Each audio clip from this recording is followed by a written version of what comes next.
Ada talinya diikat di lehernya 2 meter, dikasih kembang, ada kayak pohon di belakangnya.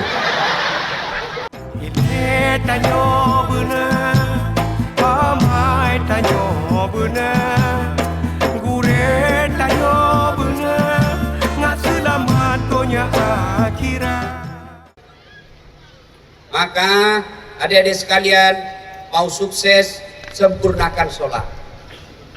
Apa penyebab orang banyak tidak sholat? Satu, perempuan paling banyak tidak sholat selesai haid. Gratis 5 hari, dia tambah 2 hari. Kata suaminya, kenapa kau belum sholat? Biasanya haid cuma 5 hari, ini sudah 7 hari kau belum sholat. Apa kata istrinya? Belum bersih, masih ada sedikit-sedikit. Dia bilang suaminya, kau bohong. Apa bohong? Saya kasih lihat kau. Kau dikasih lihat. Ayo, kapan lagi perempuan banyak tidak sholat? Pesta pengantin, mukanya di makeup kayak tembok, coklat, biru, abu-abu, krem. Apalagi penyebab banyak perempuan tidak sholat? Kalau pesta, jilbab sakaratil maut. Saya ini sudah keliling-keliling ceramah dari Sabang sampai Merauke, termasuk ke Malaysia, perempuannya gampang pakai jilbabnya. Ke Brunei Darussalam pakai di segitiga, saya kasih peniti, selesai. Tapi begitu masuk kita di Indonesia, jilbabnya la haula wala quwwata illa billah. 3 lapis, ada kuning, biru, abu-abu, kasih miring lagi sedikit di sini, ada talinya diikat di lehernya 2 meter, dikasih kembang, ada kayak pohon di belakangnya. Jalanlah dia pakainya, roknya lagi sempit. Nah, dia sudah diikat lehernya, tidak bisa goyang, sudah lehernya. Dia bilang suaminya, buru-buru kau. Tunggu dulu pak. Beleng-beleng. Tahu beleng-beleng? Itu kau lah kau. Sudahlah, dilarang makeup Ustaz? Tidak. Selama ibu makeupnya supaya suami bangga jalan sama ibu, itu ibadah.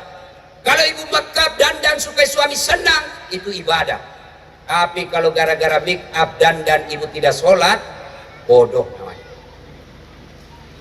Apa susahnya sholat? Ada yang malas sholat di sini? Coba jelaskan ke saya, apa sebabnya? Ustadz, dia kaya Ustadz, jadi tidak mau sholat. Ada yang kalah kaya Nabi Sulaiman. Itu Nabi Sulaiman alaihissalam 1 hektar pekarangan rumahnya. Apa kerikilnya? Emas. Ada orang Aceh 1 hektar rumahnya kerikil emas. Paling orang Bugis dulu kalau kaya giginya dikasih emas. Nabi Sulaiman alaihissalam kaya tetap sujud beribadah kepada Allah.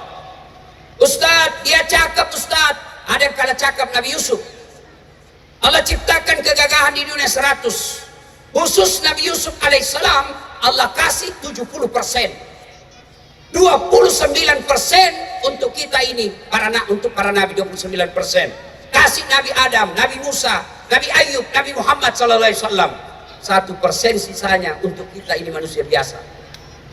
Diambillah Rano Karno, Umay Rama, Pak Kapolres, Pak Bupati, Ustadz Dasat Latif, Pak Wakil Bupati. Berapa kita dapat? Nabi Yusuf begitu cakepnya, tetap sujud beribadah kepada Allah. Ustadz, dia sakit Ustadz. Ada kala sakitnya Nabi Ayub alaihissalam. Ayub alaihissalam seluruh anggota tubuhnya dimakan ulat. Melenting-lenting ulat dari pipinya, dari pahanya, hati dan lidahnya saja tidak dimakan ulat. Tapi beliau tetap sujud beribadah kepada Allah. Ustadz, dia tinggi jabatannya Ustadz, tokoh Ustadz. Ada kala ketokohannya Rasulullah.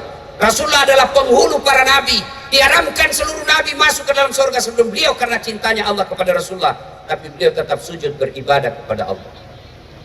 Kalau kita cakep tidak, terkenal tidak, kaya tidak, muka jelek, bau keteknya, mulutnya busuk, pengangguran, gak sholat lagi.